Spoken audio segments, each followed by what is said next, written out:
Hey, what's up, y'all? I'm Alan Hain, the Lawn Care Nut. Thanks for coming back for yet another week. So this week I've got so much on tap for you. I've been putting out so much content recently, not all of it on YouTube. So before we get started, I want to let you know of some other opportunities that you have to get some fresh content. And one of those is for you cool season folks that are thinking about seeding your lawn. Obviously, this time of year, you're gonna see tons and tons of videos coming out of people leveling their lawns and burning them down and starting over.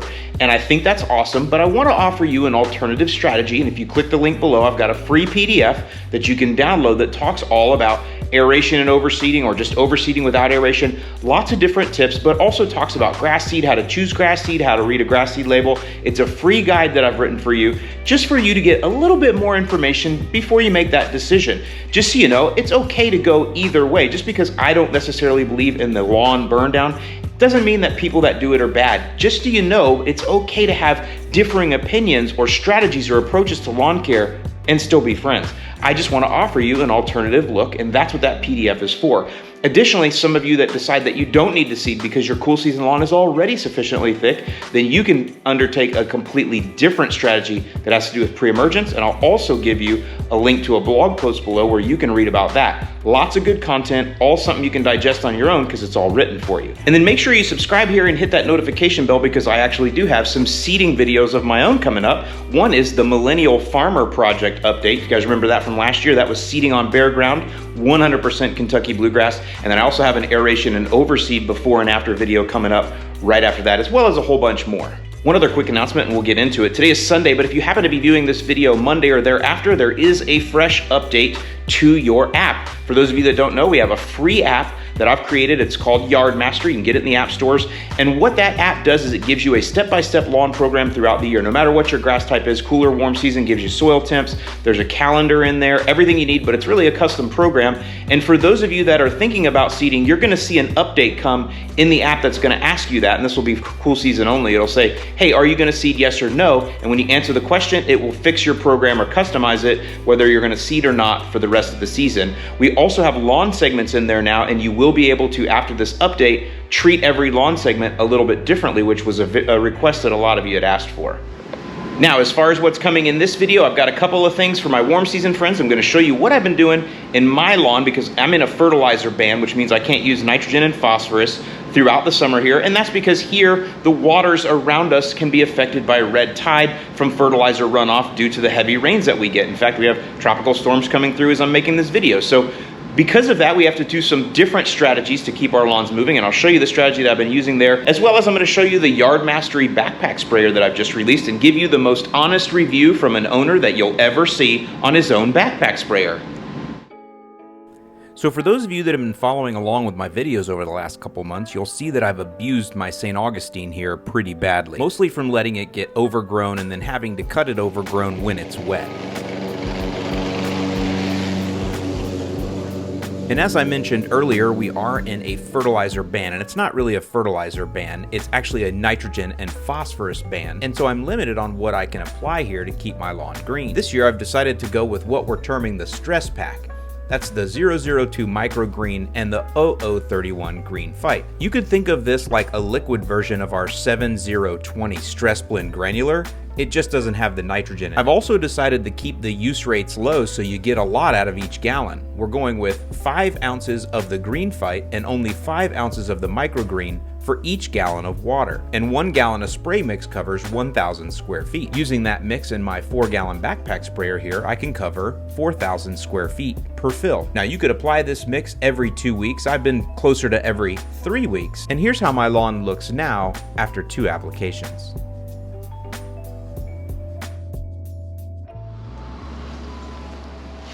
So it looks good. It's definitely not as green as, you know, when I'm able to give it a good whacking in the spring.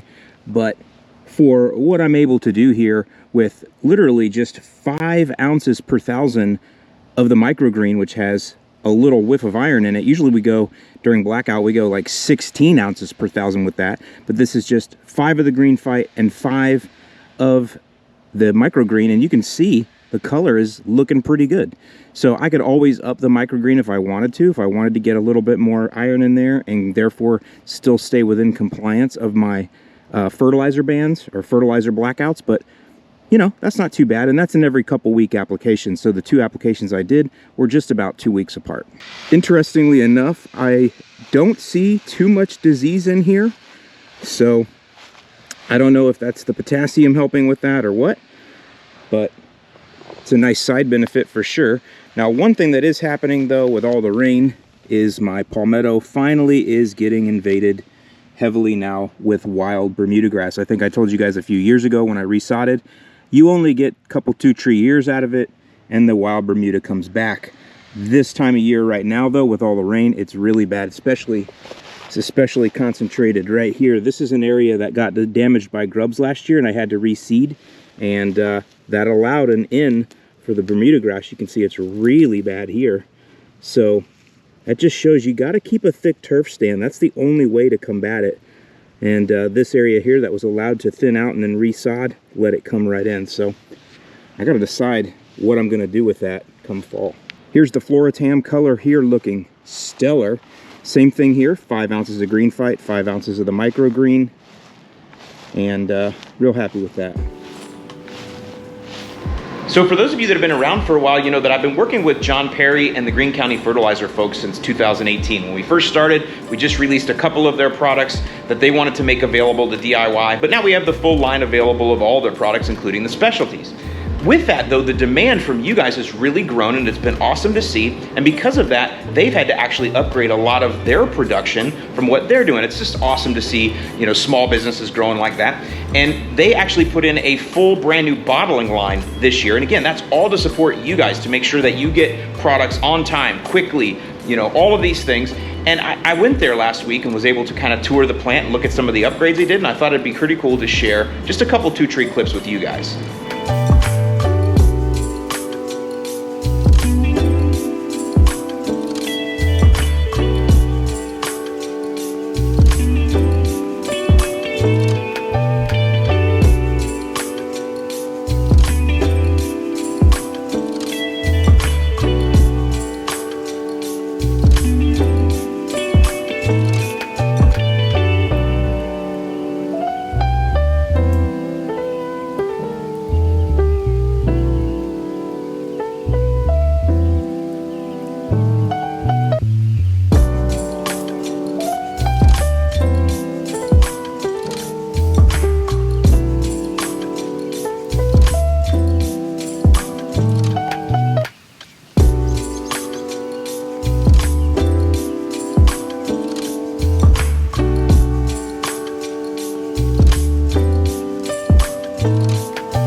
So I want to take a quick second here and say a sincere thank you to all of you. It's because of you that our small businesses have been able to grow the way they have, to get better, to support you better, to release new products, to put DIY first. And really, that is you folks, believing in us and what we do, and knowing that we offer a great alternative to the big box and the Amazons and the Walmarts of the world. So once again, thank you so much for continuing to support what we do. We have so many new and exciting things coming up, big changes in our app that will help your strategies. There's so much more to do, but thank you so much for what we've been able to accomplish so far. We couldn't have done it without you all. Now, speaking of all of that, I want to talk about that thing right there next. So this is the Yard Mastery backpack sprayer that we just recently released, and I'm going to talk to you all about it. But before I do that, I'm going to tell you the 2 biggest complaints that we've gotten about it so far, so you know right up front. The good news is the 2 complaints that we've gotten have nothing to do with the spray quality or the delivery or how well it puts down an app. So that was really the biggest thing to me is I wanted to make sure we got a good app. And it seems like, well, at least from my experience and everyone else's, that we do get great apps with this sprayer.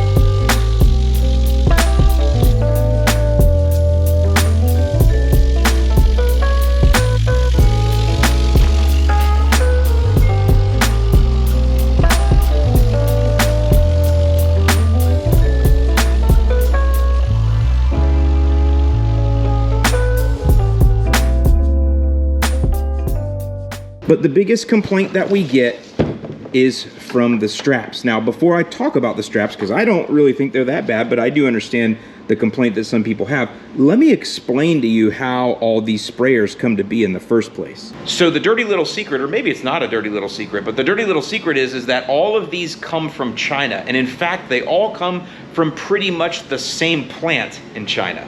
What you do is you order all the components that you want, the straps, the plastic blow mold here, these things here, this top, the battery compartment, the battery itself, all of that stuff. You order all that, and in the case of our sprayer, it goes to Canada to a company called Systems Environmental, where they assemble everything, test it, and then ship it out. And so that's why a lot of these sprayers look alike. Now listen, I would love to be able to have this manufactured in the United States of America. And in fact, if you do manufacturing in the USA and you can do something that would be comparable in price to this, because I'm sorry, that's what it comes down to, then I would love to talk to you. But for right now, even with the price we got from the Chinese made stuff, I'm getting complaints, again, which we'll talk about. But I want to tell you some of the things that I personally had upgraded to this sprayer to make sure that it delivered the way it does. First thing is the pump. Now, I'm not going to take it apart and show you, but it's got a 1 gallon per minute pump, and I don't know if there's any other sprayer on the market that has a 1 gallon per minute pump. And then I've got a toggle switch on the side. The low setting is set at 40 psi, and the high setting is set at 90 psi. That powerful pump, and then these settings are going to deliver very consistent results, a very consistent spray pattern, and that is what I cared about most. Now we have the pressure washer style handle, and then I got the elbow that comes with it, as well as the T-Jet tips that we use most often, and then a couple others that you can have just for fun. It's hard to do it with one hand here, but this is quick connect as well. But one of the biggest complaints I get, like I said, is the straps. So a lot of the sprayers that you'll see on the market, they have more padding in their straps. They also have quick adjusts. These don't have that quick adjust that you can adjust the straps when you put it on. And we do have a waist strap, but I guess some of them have extra chest straps or something. Personally, I'm only wearing this sprayer for 5 or maybe 7 minutes at a time. So these straps seem fine to me. I'm short and portly and I don't have any problem with them, but I guess some people would prefer to have a lot more comfort, so totally understand that. And then, as I mentioned, the other complaint we get is the price. This is a $295 sprayer plus shipping, and that is more expensive than a lot of them. I'm not making a giant profit on this. This is not something that we're building our business on at all. This is an accessory that I brought to market because of the fact that so many times sprayers that you get are actually set up for pest control. So what you have to do is you have to go, number one, I don't think the pump is powerful enough in a lot of these, but number two, especially the cheaper ones, number two though is you have to go out and get the elbow, and you have to buy the tips separate, and then sometimes the elbows don't fit, so you have to buy adapters, and there's all these other things you do. I've got all that included here. Now, I don't necessarily probably get the cheapest price on the T-Jet tips or the elbow because I'm not a big buyer, and so yes, some of that cost does have to get passed along. But if you're looking for something that you can start using for lawn care the way I talk about it right away, this will have all of that. There is some value to the time that you'd have to take to go and source the elbow and the extra tips and all of that stuff. So take that in, keep that in mind when you are pricing these out. At the end of the day, what I know is this is a really good quality sprayer that's going to deliver an excellent application. But if you're somebody that thinks it's a little bit too expensive, I totally understand that. So please don't overspend, don't stretch your budget for this. There's plenty of other great sprayers out there, and you can always source the tips and the elbow and all that stuff on your own separately. So with that, I just want you to know this is what we've released. If you're looking for something though that's plug and play, I know it'll work great for you, and I know that you'll get a great application from it. So there you go. Hope you guys have enjoyed watching this video, and I hope you'll enjoy this ending sunset here from Anna Maria Island, Florida. If you do have any questions, leave those in the comments below. I'll do my best to answer them. And as always, I hope you enjoy the rest of your weekend. Hope you get to enjoy the mow, and I'll see you in the lawn.